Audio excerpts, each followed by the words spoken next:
I'd like to welcome our viewers to the studios of Platform Media International, PMI. I'm yours sincerely, Joe Ehizode. Welcome. Today, we're going to serve our community. Serving our community in the sense that I have in the studio one very important personality that has committed her service to the betterment of our community and how she's using her talents, God-given talent for that matter, and her professional career to better the lives of citizens in the neighborhood where she serves. I have in the studio Valda Kargbo. Kargbo. Welcome to the program. Thank you. I was going to struggle with that, but I know I'm very conversant with your name, Valda Kargbo. Yes. Welcome to the program. Thank you. I've been following you, the trend, what you have been doing in our community. You are a counselor. As a matter of fact, you counsel youths. Yes. I just want you to talk to our community, what you do for youths. Okay. Well, I serve youth and families. In any area, from youth in crisis to families in crisis to youth just needing some kind of direction with their lives, with decision making. And lately, what I've been working with specifically are immigrant youth in high school, 13 to 18. That entails not only helping them integrate into Canadian society, Canadian culture, but also learning the uniqueness of Canadian youth culture, because it's very different from Canadian adult culture. Yeah, that's a very the part of what I would call challenge, because working with the youth, it's a difficult one. I must agree to that. I don't know how it is to you. Working with the youths are very exuberant, they are active, super active, and difficult to control. What is the major challenge you have in this aspect? I think one of the major challenges, or maybe the major challenge, is the diversity of youth. And in this case, I'm not talking about ethnic background. When I say diversity, I'm talking about the age group that the Canadian government has defined as youth, and that is ages 13 to 30.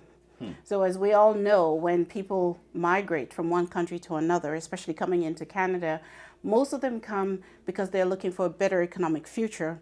And there's a huge difference in the needs for a 13-year-old to a 30-year-old. Some are in the early years of family formation. Yeah. Some are in the early years of career formation, and some are just basically children. So the needs are huge and diverse. Okay, you just mentioned diversity of the youth, and you said it's not going to be diversity their background. But again, we know that this is an immigrant community. A lot of us come from different parts of the globe, and we come here. I must agree, there's a lot of differences. Yes. You and I know that there's also what we call culture shock. Yes. If there's a culture shock for adults like you and I, how does it happen to youth? How do they take it? Well, again, I'll have to split them up into groups. So for the younger youth, those who are coming into high school, the 13 to 18-year-olds, I think the biggest shock that they get is the importance that youth their age in the dominant Canadian culture place on things like clothing and food. I remember my children saying to me, "Mom, the easiest way to identify immigrant youth is just look at those waiting at the microwave in the lunchroom, because they usually bring food that needs to be heated up." Yeah. Whereas the dominant Canadian culture kids bring a sandwich, they bring something that, it's ready to eat. Yes. Right. And many times those foods have different smells, different consistencies. People have never seen them before. My daughter laughed one time when her friend called her rice, jollof rice, jello fries. Okay. So that's one major thing. The other thing is style of dress. We come from ethnic backgrounds that have our own traditional style of dress. But one of the other areas where they find a huge shock is that it is key where you fit into the youth culture depending on how you dress. So what you eat and how you dress are two major determinants of where they will put you in the youth culture.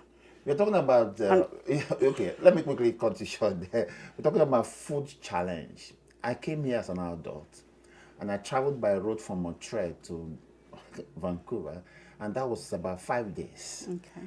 And I wasn't used to the food in Canada, and I had to eat fries in McDonald's for 5 days. Ouch. So, okay, yeah, viewers are saying that that's kind of the challenges we face because I wasn't used to the food in Yes. Canada. Especially the sandwich we are talking about, the cold aspect of it all.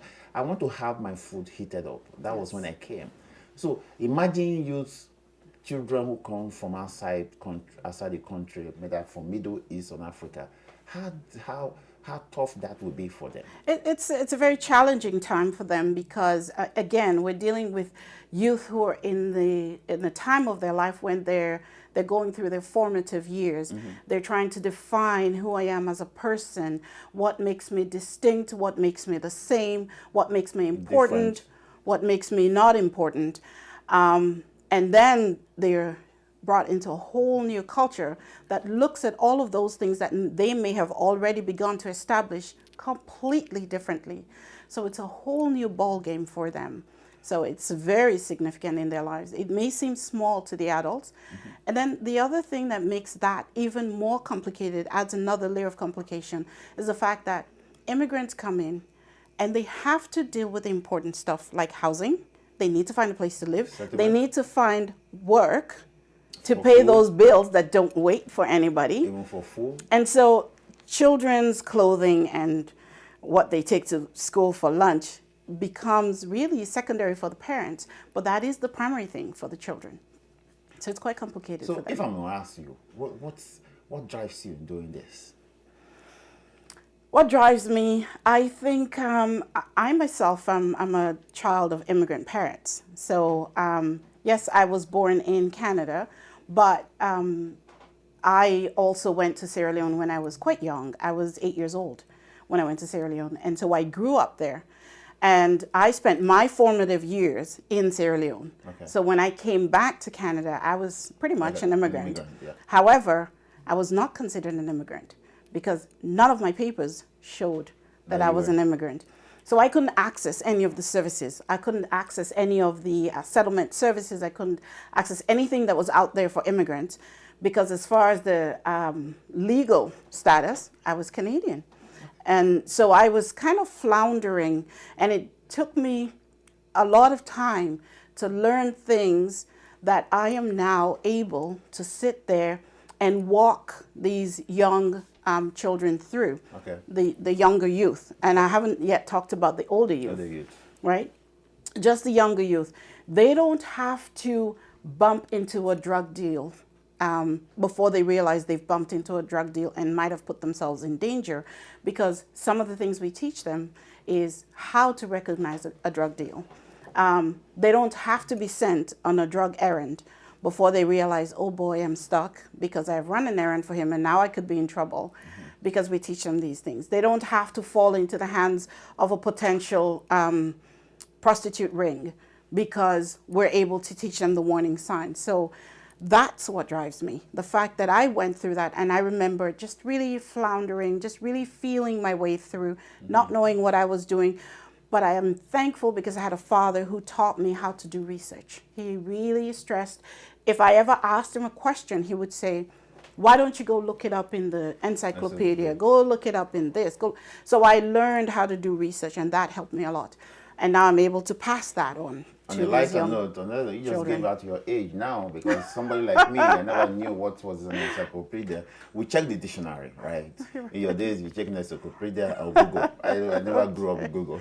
Okay, all right. Okay, let's talk about the older youth now, from 18 to 30. You and I know there's also a very big challenge when children come out of high school. They're trying to have a career path, Yes. where to go and what to do. Yes. Especially women is challenging, the boys is challenging for Yes. them. They struggle with their career, their career paths. So where do you come in there too? Well, first of all, let's, like you asked about the challenge, I think for immigrant youth coming in, with the girls, mainly those who have come in and have completed high school, because many, and now I want to focus basically on African youth. Yeah. Okay. When they come in, there's no age limit in Africa when you should finish school. Yeah. And I have run into a lot of youth who've come in at age 15, 16, Yeah, and they've from high already school. completed high school, but the universities will not take them. So they find that they have to go back for 2 years until they turn 18 Yeah. to be able to apply. There was one who was just extremely brilliant, tested, gifted here in Canada, and so she was able to go straight to university. But generally, what they find is they have to do another 2 years of high school when they're already done. Oh. Some are successful and some are not, but they tend to pick up again once they go to university. Okay. For the boys, it seems like there's a huge influx of girls. Mm-hmm. And that's always a challenge for them. Because all of a sudden they're Mr. Cool. Mm-hmm. They are the ones that all the girls are looking at, tall, dark, and handsome, you know. And that has posed a real challenge for our sons. And I'm talking about those who have just maybe graduated high school. Okay. Now, let's take the last age group, the 20-something-year-olds to 30-year-olds. Many of them come in and if they've come from a war-torn country, family, they've already had a family. They've already started a family, 2, 3 children with a wife. And so when they come here, their priority is not in education. Very few think about an education or think about doing anything to improve their economic status. They're thinking survival because they have a family, they have mouths to feed, they have a roof to put over their family's head. That's what it is in Africa. And this Take is the biggest, responsibility. yes, Yeah. this is the biggest challenge. So the advantage, though, is that in a country like this, there's no limitations to what you can accomplish as long as you're willing to put in the work and the sacrifice that it requires for you to do it. It's not going to be an easy road, and this is one thing that we like to let them know, that you can accomplish almost anything you want to accomplish as long as you're willing to put in the work and make the sacrifice. You're not going to be able to get everything. Immigrant families come in with maybe older youth children, and they themselves are quite young because people marry early. Mm-hmm. And the kids come in and they see all their friends have phones and they have iPads and they want all of this stuff. Immediately. Parents are focused on trying to put food in their bellies, clothes on their backs, and pay the bills. And some of them want to advance their careers. So there's a lot of push and pull factors, even just within the microcosm of the family, let alone the push and pull factors in the greater community. Yeah. Yeah. One thing I want, do you find this, is this true that some of us who are raised in Africa, we built for African roads? What I mean by that, we're tougher and in terms that we're able to face challenges. Is that the case as a counselor? I see that. I'm going to give you an anecdotal story. I met a girl, I call her a girl because she was quite young. She was only 22, but she already had 4 children. And she came to an information session that we organized as a community. And it was an information session about career and career paths that you can take. And one of the things that we covered was hairdressing and trades. We covered trades. So as part of trades, we talked about hairdressing. And at the end of that day, it was a 4-day seminar. Mm-hmm. At the end of that day, when we talked about trades, she came up to me and she said, I've always thought of myself as a mom. I have never dreamt of going to school, but today you changed my mind. And that for me was very significant. So this is what we try to accomplish in the African community. We want people to realize that limitations, there may be some, but as long as you're willing to sacrifice some things that could be comforts now, and you're willing to put in hard work, you can accomplish a whole lot more than you ever could had you not come to Canada. Thank you, Valda. So, if our African community are listening and watching, that is Valda Kargbo, one of the foremost African counselors that we have here. And for those who are new immigrants to Canada, she just said it, there could be challenges, but those challenges should not be what should stop you. Yes. It has to be some of the kind of pedestal that you need for greater achievements. So, some of you have some gaps in your life, some challenges in your life. You have somebody in our community right now who can give you some ways and means on how to achieve your aims and objectives in life. And that is Ms. Kargbo. I want to thank you for coming to this program. Thank you. And I guess we need you in this community. So often we might have to come to you to come to this program to talk to our immigrant society here, right? It would be a pleasure. It would be a pleasure? Yes. Great. So viewers, that's all we have for you tonight, and I will ask you to keep tuning on PMI, and that's our very good friend, Ms. Kargbo, who has lectured you on the ways forward. And I want to ask you to keep tuning in to us on PMI community events. I'm yours sincerely, Joe Ehizode. Have a good night.